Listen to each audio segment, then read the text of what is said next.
Welcome to Biblioccultus, where I review books that I find interesting in the topics of religion, philosophy, history, and fiction. In this episode, I'm going to go through a biography of Dante by Barbara Reynolds. But before I begin, please remember to subscribe to the channel, click the bell for notifications, like the video, share the video, and comment on the video. If you like my content, just doing these things really helps the channel out to grow, so I appreciate it. So Dante, the poet, the political thinker, the man by Barbara Reynolds was published by Avalon Publishing in 2006. At least this edition, like I always say, get whichever edition you could find, softcover, hardcover, it doesn't matter. Now, before I begin with the review, please remember that I always stick to the perspective of the book. So if the book has a particular opinion on Dante, I'm going to go that way because that's what the book is presenting to me. So I understand that there could be and will be different perspectives on Dante's political thought, Dante's philosophy. There's definitely plenty of speculations and very interesting ways of interpreting his works. So I am not invalidating in any way those books in that perspective. I am simply sticking to this particular book. So first of all, one of the things that this particular biography focuses on is on the political dynamics of Dante's work, because at the time there was a lot of political turmoil in what we would call today Italy, but at the time was divided in different kingdoms and principalities, and therefore the inner political dynamics of all these regions was quite important to all the contemporaries. So Dante's philosophical point of view is important, and Dante's ideology, which was primarily the belief in the establishment of a secular emperor to basically establish order, is important because he saw this position of the emperor as kind of a Byzantine, Roman, idealized, God-given king that would strike a balance between the church and the secular interests. So due to this particular viewpoint, a lot of his work is meant to encourage people to see the world in that way. For Dante, the highest and primary aim of humanity is to grow through the exaltation of reason and the pursuit of truth. So a philosopher king of sorts, very similar to Plato's Republic, would be the ideal concept for Dante. So his work has that particular twist. The book also discusses the fact that Dante was obsessed with mathematics, meaning that he believed that everything could be understood and analyzed through numbers, and numbers being the basis of all reality. That God utilizes numbers as a way of not only structuring cubes and structuring forms, but also of communicating in a slightly esoteric way with humanity. So not only is he taking the Pythagorean perspective, he's also taking an Augustinian perspective, because he is joining the ancient, you could call pagan, perspective on numbers and forms, and he's combining it with the Trinitarian perspective, in which Christians see the number 3 in everything. And of course, prior to Christianity, you will find Trinitarian conceptions already, because even Plato and Aristotle, they all speak about the 3 and how the divinity would be primarily a threefold entity, because if it were 1, it would be missing something. If it were 2, it would be conflicting. But if it's 3, it's perfect. If it's 4, it creates the same dynamic as 2, etc. So there's a mathematical equation there when it comes to the nature of God. This does predate Christianity, and this is why you see Trinitarian symbolism in almost all ancient cultures. Just from a mathematical perspective, from an aesthetic perspective, trinities are appealing and balancing. But when you combine this with the Pythagorean perspective, it creates a lot of interesting numerology. And Dante was obsessed with this and thought this was a secret signature of God, if you will. Another small point that I did mark in the book is that Dante was particular about the fact that you cannot translate poetry in any way that is understandable, or at least in a way that preserves the sweetness of poetry. And he mentions the Psalms, and he also mentions Homer. And I found particular that he was pointing these two, because he mentions the Psalter as being translated from Hebrew to Greek and then from Greek to Latin, and he basically makes the case that it lost the sweetness from the very first translation. I'm curious to find out if Dante was aware of the fact that the oldest forms that we have of the Psalter are technically in Greek, and whether or not he's aware that the poetic structure of the Psalms is going to obviously change with language, so that poetry, if it's translated mechanically, it will lose everything. I agree with him. But if another poet takes a poem in a different language and translates it into his own by making proper modifications to fit the overall structure and sweetness of the original, could it be preserved?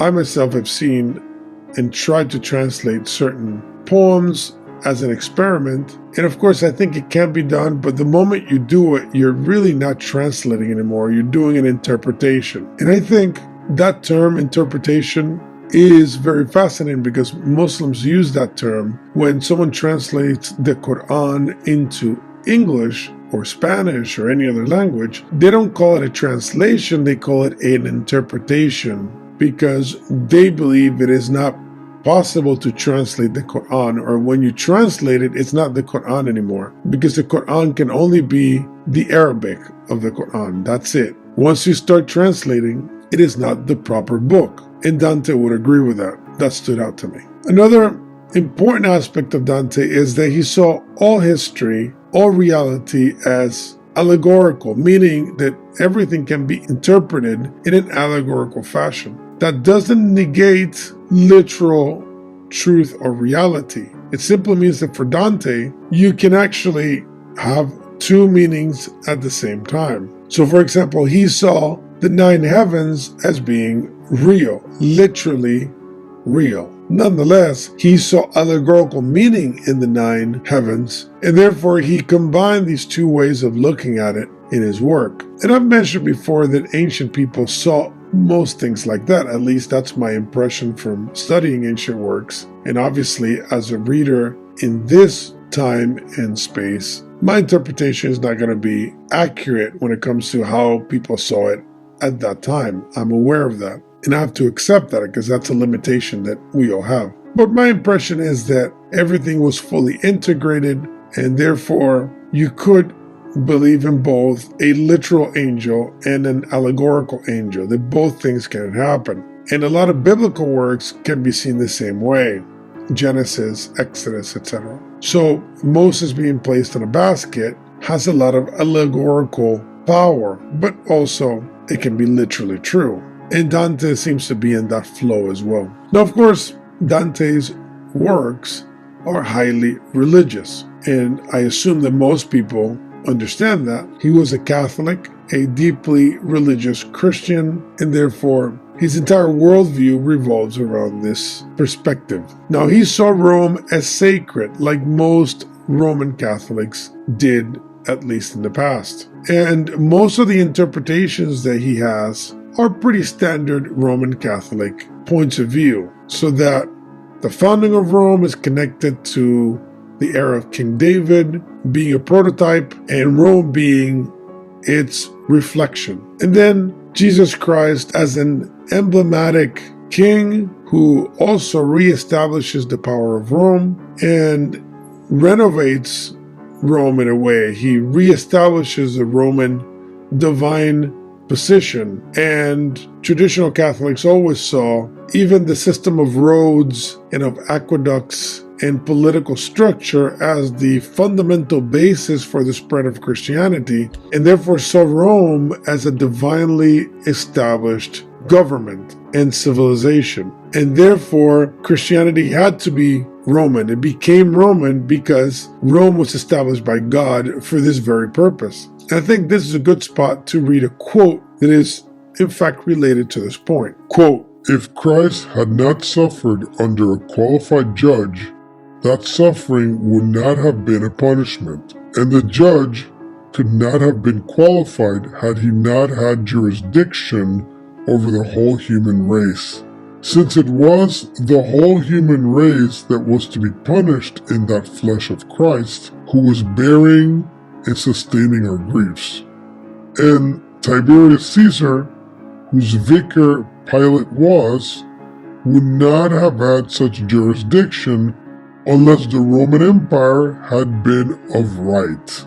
End of quote. So as you can see there, he takes this notion of Rome being divine to a new level by making the case that Pontius Pilate and the Roman Empire had authority over the entire planet. And that jurisdiction over the entire planet is a necessity for the salvation of mankind. So he is connecting the Roman Empire's worldwide jurisdiction, a very dramatic and very ambitious concept, if you think about it, as a divine right that not only explains but grants validity to the sacrifice of Christ in the cross. If that's not a high-tier level Roman exaltation, I don't know what is.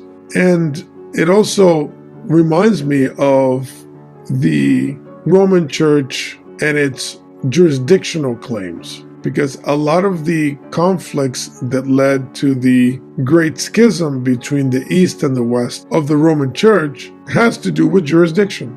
That Rome is making universal jurisdictional claims over the entire church. And a lot of bishops reject this authority. And this causes, among other things, a split in the church. And obviously, as most people know, the church continued expanding its jurisdictional claims to the point of leading to Vatican I, which makes the claim that the Pope not only has universal jurisdiction, which they've said before, but he even has jurisdiction and authority above any council of bishops, because the Pope himself is kind of a walking council, and he can name, approve, or disapprove, and technically doesn't need a council. So the council declaring this is itself unnecessary via that affirmation. It's a very fascinating conundrum, in my opinion. In the Divine Comedy, Dante posits 3 wrongs, which I found to be very practical and true, which are the desire for pleasure, the desire for fame, and the desire for material possessions. And I wish more people would be aware of the wisdom of this notion. One particular thing that is worth mentioning is that in hell, he places those that symbolize division. So he's using particular personalities that he considers to represent division, and he mentions the Prophet of Islam as a renegade from Christianity. Now, I know that this is a view that was pretty common at the time, and I would argue some people today hold it, which is that Islam is basically an offshoot of Christianity. I always found it interesting to find out who Dante is placing in purgatory, hell, paradiso, and figuring out his motivations. In particular, that one stood out to me. One of my favorite aspects of the Divine Comedy and of the poetry of Dante in general is his mention of Lucifer falling from heaven into the southern hemisphere, because there was this view that the southern hemisphere had all the continents and all the landmass, and the north was basically water. But when Lucifer fell into the southern hemisphere, the land retreated away from Lucifer and populated the north. It's a very kind of strange, interesting way of mythologizing that I found fascinating, and it definitely stood out to me. And then finally, like I said before, that because he sees everything allegorically and literal, doesn't mean that applies to every case. In some positions, he believes that, for example, hell, purgatory, and paradise cannot be understood directly as they are by human beings. That we have limitations when it comes to these worlds. Therefore, the best we can do is approach it with imagery. So in that case, although he does believe that hell and purgatory and heaven are realities. He doesn't believe that we can really understand them as they are, and that's why the Bible uses imagery or symbols or wording that can describe it or present it to us in a way that it's understandable, but it doesn't mean that the descriptions are literal. So that's interesting because it plays a little bit on what I said before. Even though he believes things are literal and allegorical simultaneously, he does leave some room there for certain levels of interpretation and for mystical elaboration. So hopefully you liked the review of the book. I do highly recommend it because of the way that the author puts Dante in perspective within not only the political framework, but also she actually puts a lot of the poetry in the original language and then a translation right underneath. And for those of you that can read the original, you'll find it enjoyable. And for those that don't, I think the translations are very good.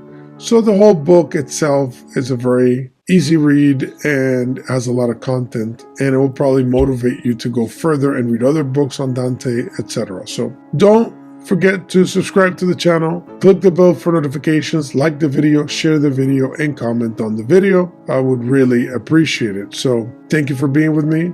See you next time.